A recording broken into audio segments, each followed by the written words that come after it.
Back to the channel, just a quick video today on NRL Round 7, a little bit of a recap. This might give you 2018, 2019 vibes of the channel, but it's the only time I can get to film. But the first game was on Thursday night for the beginning of Anzac Round between the Cronulla Sharks and the Manly Sea Eagles. Now, I did tip the Sharks 13+, and I was looking very good going into halftime with the scoreline of 32-0. Easily one of the best first half performances from an individual that I've seen in a decade at least. Siasofa Talakai is in contention in my opinion. I probably don't have him in my side based off one game, but he has been quite consistent, so he has been talked about for the New South Wales Blues. Matt Moylan is looking at a contract extension from what I'm hearing around the Cronulla Sharks, and I think he had a fantastic game. He was very instrumental in the side's win the other day. As for the Manly Sea Eagles, they were down 32-0 at halftime, almost being like people like me saying this is going to be in 50s, 50-6, 50-0. It's going to be a bloodbath. And Manly Sea Eagle, full credit to them. Hameli Olakalatu has been outstanding this season so far. Manly Sea Eagles, they go down by 10 points. A very brave defeat with the scoreline, in my opinion. 12 points, 34-22. In the end, the Sharks get a penalty goal in the second half, but it is all one-way traffic in that second half. Manly Sea Eagle. Ruben Garrick has done a great job filling in at fullback for Tom Trbojevic, some huge shoes to fill. And I think from the Manly Sea Eagles, just like Matt Moylan, the number 6 in Kieran Foran was very instrumental. Next up was the Broncos at home against the Canterbury Bankstown Bulldogs. Now, I went for the Bulldogs for a bit of an upset here. I know they had a lot of injuries. I know they had a lot of players out due to testing positive. But I did believe in the Bulldogs getting the job done over the Broncos. At halftime, it was the Bulldogs leading the Broncos 14-6, and they looked like it was going to be a tight game, but they could go on with it. But unfortunately for the Bulldogs, I thought Josh Adokar had a really good game. Scored the double. I won $126 off that as well, which is insane. But Tavita Pangai Jr. in a losing effort in the back row for the Bulldogs was absolutely outstanding. I thought he had a fantastic game as well. As for the Broncos, their new leader in Adam Reynolds really stood up in a big moment of the game to give them the lead, and then from there he was instrumental in some of their plays. Selwyn Cobbo was absolutely outstanding as well. Broncos end up winning this game at home, which is definitely a must-win for the Broncos, so puts them in a better position. Broncos by 20. I don't think the scoreline really reflects it all. It was just try after try after try, but great job by the Brisbane Broncos for the home fans. I also just want to give a shout out to the Bulldogs players who made their debut on the weekend. There were a few on Friday night, especially Jacob Carraz. What a fantastic game from him. One of the best players on the field, in my opinion. Moving on to the Saturday game, another tip wrong. I tipped the Gold Coast Titans over the North Queensland Cowboys, and I don't know if I can tip the Cowboys away from I don't know if I can tip against the Cowboys at Townsville anymore, because they've been playing some great footy up at Townsville. They're in 6th position if I'm not mistaken. I think they're 6th at the moment on the NRL ladder, which is a great effort for a team that a lot of people, including myself, picked the wooden spoon. Scott Drinkwater deserves a spot in that 17 when Hammer comes back. That's all I'm saying on that. Scott Drinkwater was absolutely outstanding. Fantastic game from him. The veteran Kyle Felt, very involved as well. They were able to shut down David Fifita, and he missed a lot of tackles at centre as well. I think the Titans, they've been scoring some great points and they've got a great lineup, but I don't think that David Fifita centre experiment will happen again. I don't think it works. But the Cowboys, man, they just keep finding a way to win, and we've got them this week. Parramatta Eels and Cowboys from Darwin.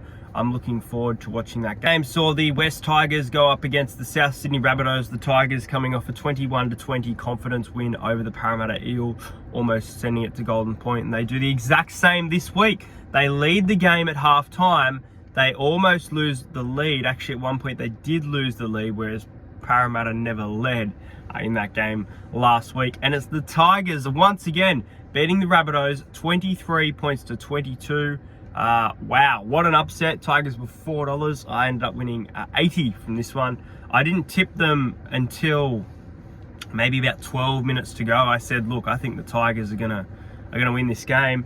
But the West Tigers, they've been outstanding. Jackson Hastings has been great. Luke Brook, Dane Laurie, they've just been a great team to watch in recent weeks, and I think they've got a tough ask against the Dragons. The fact that the Dragons have got a bit of momentum with a win over the Knights and a win over the Roosters on Anzac Day. It's going to be a great game on Sunday afternoon at Wollongong for the Dragons and the Tigers. But as for the Rabbitohs, I predicted them in 8th pre-season, and they are currently sitting in 8th on the NRL ladder. I don't know if they'll finish in 8th. I think maybe 6th, but a little bit worried about some of the... Sunday, 2 o'clock, no vlog, saw the Parramatta Eels up at Newcastle against the Newcastle Knights, and Parramatta winning that game 39 points to 2. Mitchell Moses knows how to kick field goals when we're up by 30, up by 35, up by 39, but not when we need them. But that's all I'm going to say on that one. It's just a little bit frustrating, but you can't win every game, so it is okay, and I'll take an L last week. I thought Reid Marnie was outstanding in this game. I thought he had some great play, made his tackles, done a great job. After a few weeks of being a little bit off, scored a try against the Tigers, but a little bit off. I thought he had a fantastic game. It was very good to see Marnie back in some great form. Mitchell Moses continuing his great form of the season. He wasn't great against the West Tigers. Dylan Brown at centre looked absolutely great. I think he should be the 6th over Jacob Arthur regardless of injury. There are 2 plays I can remember that Jacob Arthur came up with that were silly play and really could have put the Knights back in the game, but luckily we ran away with it in the second half. It was a bit of a boring game, if I am honest with you. I think that it's great to flog a team, but the Knights just weren't even trying. There was no creativity. For a team that's just signed their fullback on a 5-year deal, you think they'd be celebrating. Like, I don't know. I think Dane Gagai was pretty good, but there wasn't really much standing up at Newcastle in regards to leadership. And I think that they play the Storm this week, who I'm about to speak about in a minute, but they're in a rut at the moment, the old Knights. They're in the bottom 4 after winning their first 2 games. I was coming back from the Knights and the Eels. I didn't get to watch any of the Panthers and Raiders game. I'm guessing Yo and Cleary instrumental as always. Raiders were 14-6 at half time, but in the end, Panthers just too good, running away with it, I think 34-6. That's how much I don't know a lot about that game. But let's move on to the Anzac Day clash. The Sydney Roosters and the St. George Illawarra Dragons. How good. The Dragons beat the Roosters. A few people tipped it. I wasn't one of them. The Roosters are a very different team to what we expected this year. And players from the Roosters keep coming out and saying they don't want to play their best footy. They want to get it right by finals. You're not getting it right at all, Roosters. The Roosters are not clicking. Something is going wrong there. And for Roosters fans, it's a little bit disappointing with the side they've got on paper. They should have lost none of these games they've played so far, really. But props to the St. George Illawarra Dragons. Francis Molo, I've had him in my Supercoach team for a while now. He was outstanding, scored the first try of the match, leading the way. Ben Hunt was outstanding all match, winning the Anzac Day medal. And big raps to Zach Lomax for the intercept and a few great runs, passes. Thought Zach Lomax was probably my second choice for man of the match over Ben Hunt. I thought he had a fantastic game. As for the Roosters, Tedesco was... He had some breakout moments, but he's really been quiet, and he's almost a sell at mine for Supercoach. Sam Walker scored a try. Highlights for the Roosters. I don't know. They came back to get the Dragons by a penalty goal, but in the end, the Dragons were able to hold on Anzac Day, 14 points to 12, and the Roosters face the Bulldogs this weekend. Will it be a blowout scoreline? Will they be flat track bullies? The round saw the Melbourne Storm put 70 points on the Warriors. The Warriors have actually started this season quite well. They've been in and out of the top 8, but they haven't been like dropping like bottom 4 or anything like that, like some people predicted. I put this team in 9th. Now, as for the Warriors, Dallin Watene-Zelezniak left the field off a stretcher. Josh Curran left the field as well. So that obviously takes a lot out of this side. There's no excuse for what happened with this scoreline though. 70 points to 10 to Melbourne Storm. The most the Melbourne Storm have equally scored as a club. One of the biggest wins in NRL history, maybe not rugby league history, but in the NRL era. Parramatta beat the Sharks 70-4. That's a 64-point win. It could even be absolutely madness. Melbourne Storm, 13 tries. And the fact that it could have been 82-12 if all the goals were there, they still win by 70, or even 82-10 if all the goals were made. Ryan Pappenhausen was outstanding, probably my man of the match. Munster had a great game as well.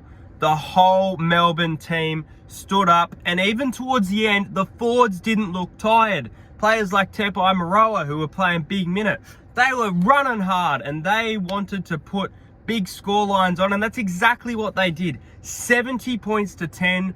The New Zealand Warriors will play the Raiders this week, which is a very flip of the coin game. Can they get a response out of them?